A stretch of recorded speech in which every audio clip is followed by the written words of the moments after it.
बिस्मिल्लाहिर्रहमानिर्रहीम। अस्सलाम वालेकुम। अच्छा नाजरीन, कल मैंने एक व्लॉग किया था, आपको याद होगा, जहां डॉक्टर्स हॉस्पिटल के डॉक्टर्स ने मिसबिहेव किया डीएजी मलिक लियाकत साहब के से, क्योंकि मलिक लियाकत साहब के वालिद जो एडमिट थे, और बहुत सी कंप्लेंट्स फिर आई डॉक्टर्स हॉस्पिटल के हवाले से लोगों की, जो सोशल मीडिया पे भी हैं, और उसमें कहा गया कि डॉक्टर्स हॉस्पिटल के डॉक्टर्स जो हैं वो क्या करते हैं और पैसे कमाने के लिए ये सारा कुछ हो रहा होता है, और उनके जो मरीज़ हैं उनके लवाहिकीन बाहर घूम रहे होते हैं, उनकी केयर नहीं की जाती। मरीज़ों के बारे में ख़ासे आपको पता है कि जी हमारे यहाँ ये वैसे भी हमारे माशरे में है और हमारे कल्चर में है कि जी अगर कोई बीमार हो जाता है तो उसे पूछने के लिए बहुत से लोग इकट्ठे हो जाते हैं। लेकिन यहाँ यूरोप में या इवन यूके में, यूएई में, कि सिर्फ मरीज़ ही होता है, उसके जो वर्सा या लवाकिन होते हैं उनको दूर ही रखते हैं हॉस्पिटल से, क्योंकि बाज़ औक़ात मरीज़ इस तरह क्रिटिकल उसमें होता है कंडीशन में कि उसके जो वर्साएँ हैं वो परेशान होते हैं देख के। लेकिन डॉक्टर्स के लिए, क्योंकि ये रूटीन की बात है, तो वो डॉक्टर्स तो परवाह नहीं करते, जिनका रोज़मर्रा का ये काम हो रहा है, और छोटी छोटी बातों पे जिस पे मरीज़ के वर्सा परेशान होते हैं तो डॉक्टर्स उसकी वो तय की दी आम बात है। खैर, वो एक इंसिडेंट हुआ जिसमें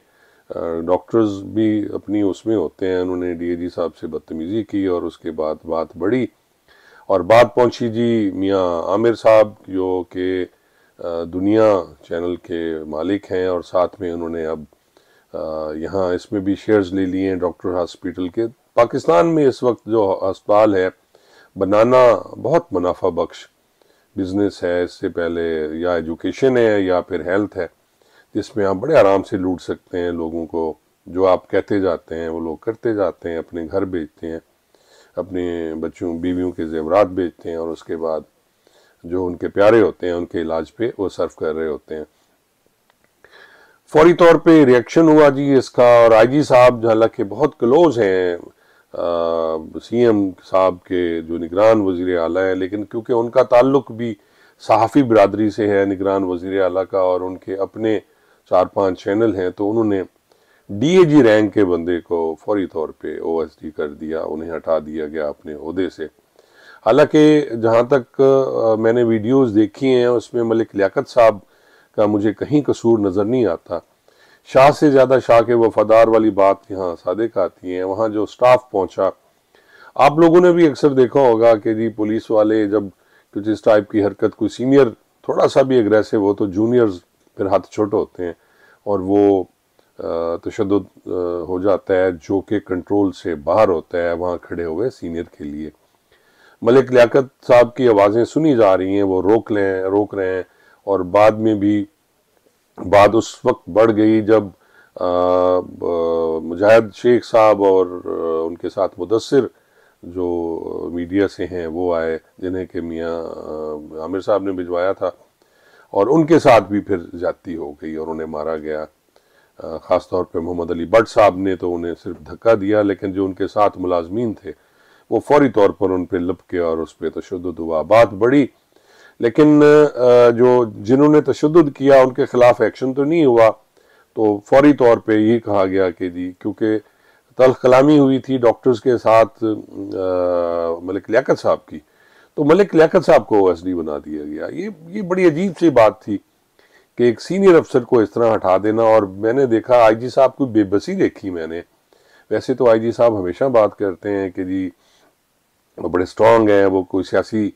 नहीं लेते, बात किसी चीज़ का असर नहीं लेते हैं, वो हमेशा अपने मुलाजमीन को बच्चों की तरह समझते हैं। लेकिन यहाँ मैंने उनकी कमज़ोरी देखी कि वो नहीं कर सके फौरी तौर पे, उन्हें अपने ओहदे से हटा दिया। लेकिन होना ये चाहिए था कि पहले इंक्वायरी होनी चाहिए थी। इंक्वायरी के बाद अगर उन पे मलिक लियाकत साहब पे ये सब कुछ साबित होता और उनकी गलती होती, फिर आपको ये करना चाहिए था। ये तारीख में पहली दफ़ा ही हुआ है कि जी जो नारी बच गए और नूरी रगड़े गए। वैसे तो होता हमेशा यही है कि जी नारी पहले रगड़े में आते हैं और उनके खिलाफ मुकदमात भी होते हैं, सब कुछ होता है। लेकिन ये जो पीएसपी क्लास है इनके खिलाफ कभी इस तरह की वो नहीं हुई, ये पहली दफ़ा हुआ। अब मुझे नहीं समझ आती क्यों हुआ। لیکن تازہ خبر یہ ہے ناظرین، میں آپ کو بتا دوں کہ کل پھر آئی جی صاحب کی میٹنگ تھی میاں عامر صاحب کے ساتھ، اور ایک بڑے ہمارے سینئر افسر ہیں جن کی ریکمنڈیشن پہ ڈاکٹرز ہاسپٹل میں بھجوایا گیا تھا ملک لیاقت صاحب کے والد صاحب کو، انہوں نے اس میں انٹری ماری، اور ان کے سامنے میاں عامر صاحب نہیں بول سکتے، کیونکہ میاں عامر کو میاں عامر بنانے میں ان کے بڑے احسانات ہیں، ان کے وہ جو سینئر افسر ہیں، اور وہ سینئر افسر وہ ہیں جنہوں نے جب 14 اگست 2014 کے دھرنے میں یہ حکم دیا گیا تھا کہ تشدد کیا جائے مظاہرین پہ اور ان پہ فائرنگ کی جائے، تو انہوں نے ریفیوز کر دیا تھا اور انہوں نے ریزائن کر دیا تھا، اور وہ اس وقت آئی جی اسلام آباد تھے۔ بہت گریٹ افسر ہیں، بہت اچھے افسر ہیں، میں انہیں پرسنلی بھی جانتا ہوں۔ آفتاب چیمہ ان کا نام ہے جی، میں نام بھی آپ کو بتا دیتا ہوں، کیونکہ وہ کچھ عرصہ میں نے ان کے ساتھ سرو بھی کیا ہے رحیم یار خان میں۔ اب ناظرین لگتا یہ ہے کہ جی صلح ہو گئی ہے، سیز فائر ہو گیا ہے دونوں سائیڈ سے، پولیس کی طرف سے تو ویسے جو فائر ہونے تھے ہو گئے، اب ڈاکٹرز اور وہ کچھ کرنا چاہ رہے تھے، تو میرے خیال میں اب ایسا نہیں ہوگا، اور ملک لیاقت صاحب 2-3 دن میں ان کی دوبارہ واپسی ہو جائے گی، باعزت واپسی ہوگی بطور ڈی آئی جی یا انچارج CIA لاہور۔ حادثہ ہو گیا، نہیں ہونا چاہیے تھا، بٹ اس میں یہ ہم سب کے لیے پیغام بھی ہے، اور ان خاص طور پہ ان جالوں کے بارے میں بھی پیغام ہے کہ آپ ماحول دیکھ کے، حالات دیکھ کے فائر کیا کریں، ریئیکٹ کیا کریں، نہ کہ آپ کے سامنے جو بھی آ جائے آپ اسے رگڑا لگا دیں۔ تو جو عام لوگ ہیں، غریب عوام ہیں، وہ تو برداشت کر جاتی ہے، لیکن اگر پھر سامنے میاں عامر جیسے لوگ ہوں یا اس سے بڑے لوگ ہوں، یا کوئی کسی انسٹیٹیوشن جو ہمارا ہے ان کے کچھ لوگ ہوں، تو پھر کام خراب ہو جاتا ہے۔ تو ایک اچھی خبر ہے میرے خیال میں، اگر ملک لیاقت صاحب بہت اچھا کام کر رہے تھے بطور CIA DAG CIA، میں انہیں پرسنلی بھی جانتا ہوں، کچھ باتیں مجھے ان کی پسند نہیں ہیں، لیکن جہاں جہاں انہوں نے اچھے کام کیے وہ کرتے ہیں، کرائم فائٹر ہے، وہ وہاں ان کی تعریف کرنا بھی بنتا ہے۔ تو یہ خبر تھی جی نئی، تو میں نے کہا میں آپ دوستوں سے شیئر کر دوں۔ بہت بہت شکریہ۔